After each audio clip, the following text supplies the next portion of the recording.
Entre líneas lo vas a escuchar, lo esencial de un libro en un solo lugar. Literatura, análisis y emoción, pensamiento y conexión. Entre líneas ya comienza la conversación. Hola, qué bueno encontrarnos para esta inmersión. Hoy nos espera un viaje breve, pero muy intenso, a través de las palabras de una poeta fundamental. Saludos. Sí, un viaje al corazón de una obra que sigue latiendo con fuerza. Árbol de Diana, de Alejandra Pizarnik. Exacto. Publicado en 1962, Árbol de Diana. Y bueno, no es un libro que cuente una historia, digamos, tradicional. Son poemas muy cortos, ¿no? Casi destellos. Sí, relámpagos de lenguaje. Pero justamente en esa brevedad está su potencia. Pizarnik logra una densidad, extraordinaria. Una capacidad de decir muchísimo con muy poco. Y los temas que toca, son universales y a la vez muy íntimos. La identidad fracturada, la palabra como salvación y a veces condena, el silencio, la noche, la muerte, esa fragilidad del ser. Claro. Es una obra clave porque marca un quiebre, un antes y un después en su poesía y, yo diría, en la lírica en español. Hay una honestidad desgarradora en cómo enfrenta la angustia existencial. Vamos a explorar algunos poemas clave siguiendo el orden del libro, intentando desentrañar un poco ese lenguaje, esas emociones que Pizarnik plasma, para que quien se acerca por primera vez pueda sentir algo de esa fuerza. Perfecto. Empecemos entonces por el principio, el poema número 1. He dado el salto de mí al alba, he dejado mi cuerpo junto a la luz, y he cantado la tristeza de lo que nace. ¡Qué inicio! Es una declaración de principios poéticos, ¿no? Fíjate en las acciones. He dado el salto, he dejado mi cuerpo, he cantado. Hay una decisión clara ahí, una ruptura. El salto de mí. Exacto. Y una posible disociación, ¿no?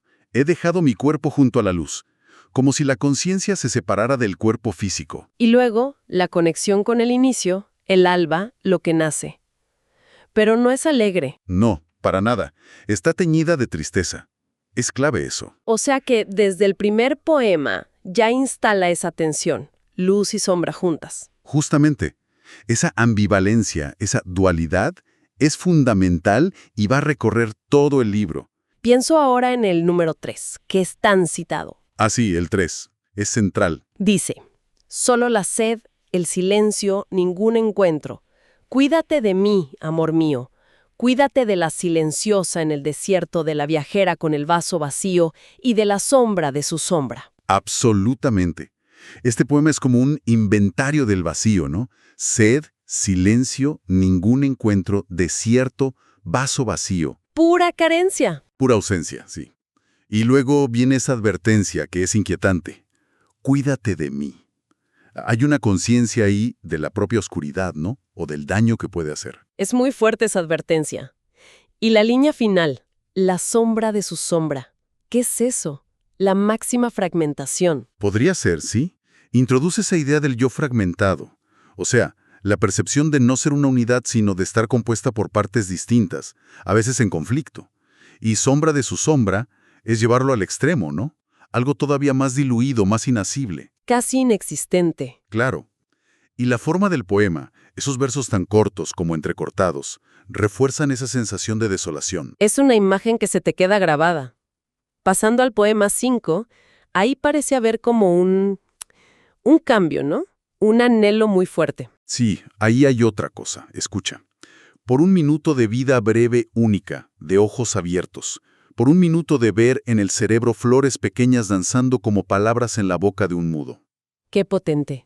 Hay un deseo casi desesperado ahí, ¿no? Por un instante de percepción pura, de conexión con la vida. Un minuto de vida breve única, de ojos abiertos. Busca la epifanía, el ver de verdad. Ver. Pero luego viene la comparación. Exacto, fíjate. Flores pequeñas danzando como palabras en la boca de un mudo. Es tremenda esa imagen. Sugiere la belleza, la vida, las flores que danzan, pero a la vez la imposibilidad de decirlo. Justo eso. Es la tensión constante en Pizarnik. La intensidad de lo que vive o percibe por dentro y la dificultad, a veces la imposibilidad, de comunicarlo con palabras. Esa belleza que se intuye pero que no se puede nombrar del todo.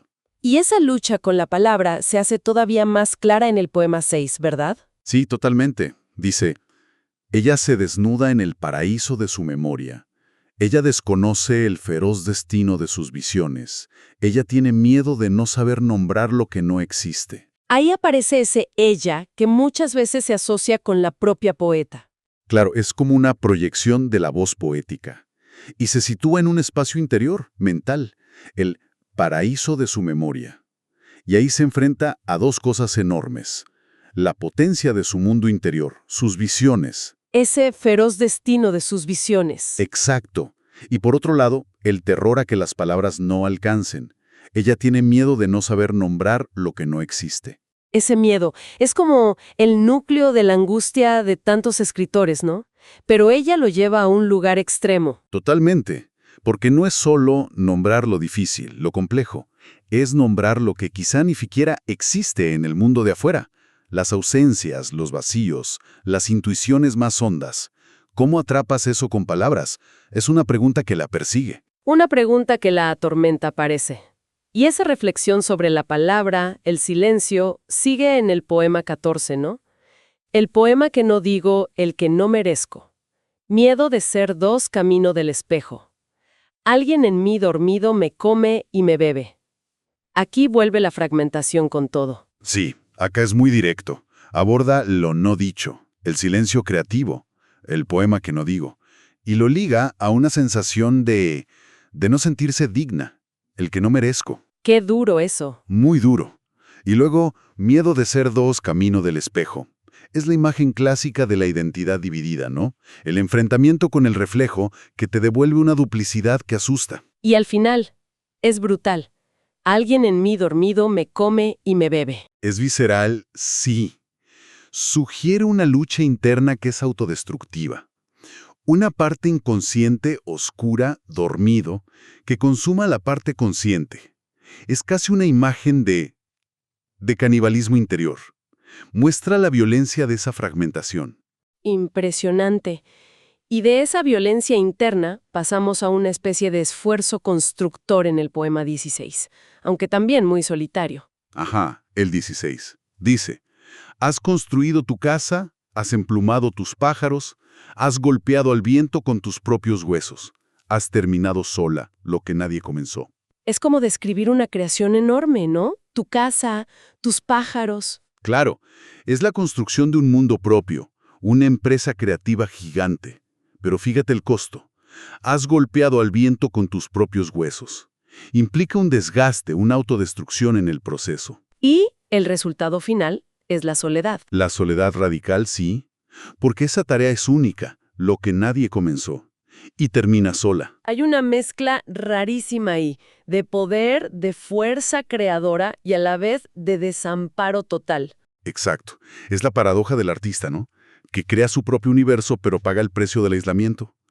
Hay una fortaleza enorme en esos actos, pero también una fragilidad que conmueve en ese final, sola.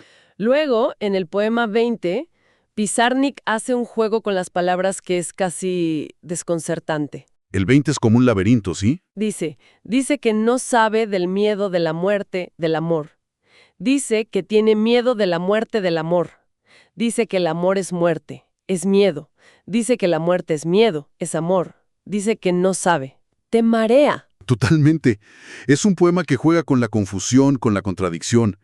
Toma tres conceptos gigantes, amor, muerte, miedo, y los empieza a entrelazar hasta que ya no sabes qué es qué.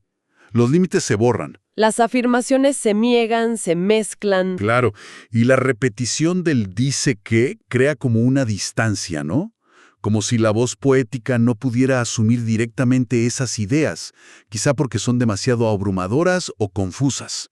Y el remate dice que no sabe, como si fuera la única certeza posible. Termina en la incertidumbre total. Es el retrato de una mente que intenta agarrarse a conceptos que la superan, que se vuelven intercambiables, vertiginosos. La lógica ahí no funciona frente a la emoción tan intensa. Saltamos ahora al poema 23, que tiene dos frases muy potentes sobre cómo mirar y sobre la rebeldía. Ah, sí, el 23 es impactante. Una mirada desde la alcantarilla puede ser una visión del mundo. La rebelión consiste en mirar una rosa hasta pulverizarse los ojos. Son dos ideas fascinantes, ¿no? La primera valida la perspectiva marginal.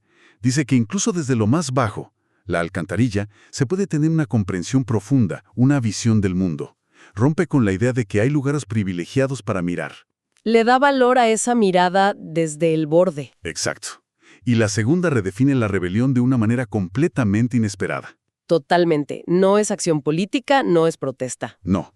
La rebeldía acá es una intensidad extrema en la percepción. El entrega total a la experiencia, ya sea estética o vital. Mirar una rosa hasta pulverizarse los ojos. Es un acto de resistencia a través de la sensibilidad llevada al límite. Aunque implique destruirse en el proceso. Aunque implique eso. Es como decir no al mundo a través de una afirmación radical de la propia mirada, de la propia experiencia intensa. Es una idea de rebeldía, muy interior, muy estética. Nos acercamos al final del libro y el poema 35 suena casi como una letanía, ¿no? Una súplica. Sí, el 35 es muy emotivo. Dice, vida, mi vida, déjate caer, déjate doler. Mi vida, déjate enlazar de fuego, de silencio ingenuo, de piedras verdes en la casa de la noche. Déjate caer y doler, mi vida. Es una invocación directa a su propia vida. Claro, y le pide que acepte su condición completa, que incluye la caída, el dolor, que no se resista, que se entregue a experiencias intensas, incluso contradictorias, el fuego, el silencio ingenuo, esas misteriosas piedras verdes en la casa de la noche. Es como una aceptación del sufrimiento como parte de estar viva.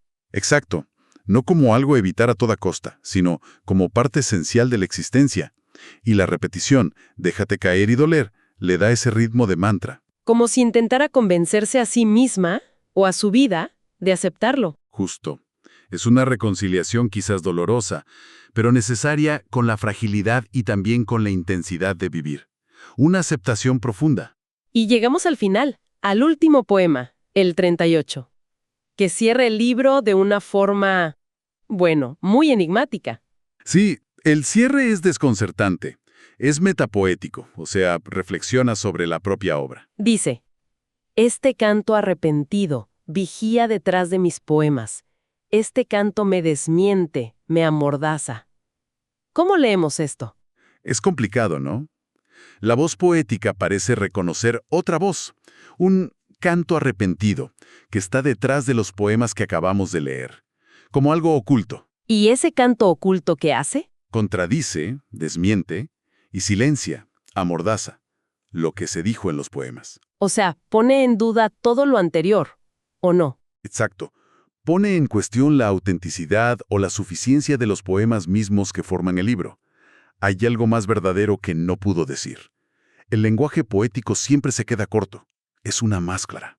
Te deja pensando. Te deja con esa tensión sin resolver, con una pregunta abierta sobre los límites de la palabra y la verdad que puede o no puede contener. Un final que evita cualquier cierre fácil, cualquier respuesta definitiva. Después de hacer este recorrido, aunque sea por algunos poemas, se entiende mucho mejor por qué Árbol de Diana es una obra tan importante, tan influyente, y por qué nos sigue hablando hoy. Sin duda. Es que Pizarnik se mete con preguntas que no tienen fecha de vencimiento, ¿no? ¿Cómo nombrar lo inacible, el vacío, la angustia? ¿Cómo vivir con una identidad que sentimos partida en pedazos? ¿Dónde encontrar sentido cuando parece que reina el silencio, la ausencia? Bueno, la recomendación después de esta charla es obvia, ¿no? Buscar Árbol de Diana, leerlo, sentirlo. Es breve, se lee rápido, pero te aseguro que la experiencia queda. Sí, es un libro para tener cerca, para releer. Cada lectura le encuentras nuevos ecos, nuevas sombras, nuevas luces. Y para quienes conecten con esta intensidad, con esta exploración del lenguaje tan al límite. Quizá les interese explorar también la obra de Octavio Paz, no solo por ese prólogo increíble, sino por sus propios poemas. Ah, claro. Libros como Águila o Sol o Libertad bajo palabra también juegan de forma magistral con la imagen, el pensamiento, los límites del lenguaje, aunque desde otro lugar, claro. Sí, es otra sensibilidad, pero hay puntos de contacto. Una excelente sugerencia para seguir explorando caminos parecidos pero distintos. Bueno, esperamos que esta exploración les haya resultado interesante, que les haya abierto una puerta o quizá le haya avivado el interés por el universo de Alejandra Pizarnik. Nos gustaría mucho saber qué otras obras, qué otros autores o temas les interesaría que abordáramos en futuras conversaciones como esta. Pueden dejar sus ideas en los comentarios. Y si disfrutaron de esta charla, un like siempre ayuda, es un buen indicador para nosotros. No olviden suscribirse para no perderse nuestras próximas inmersiones. Y nos quedamos pensando, ¿no? Quizás en esa pregunta final del último poema. Ujú. ¿Qué es ese canto que desmiente y amordaza los poemas? ¿Qué verdad hay en el silencio que rodea a las palabras? Algo para seguir masticando. Hasta la próxima. Hasta pronto.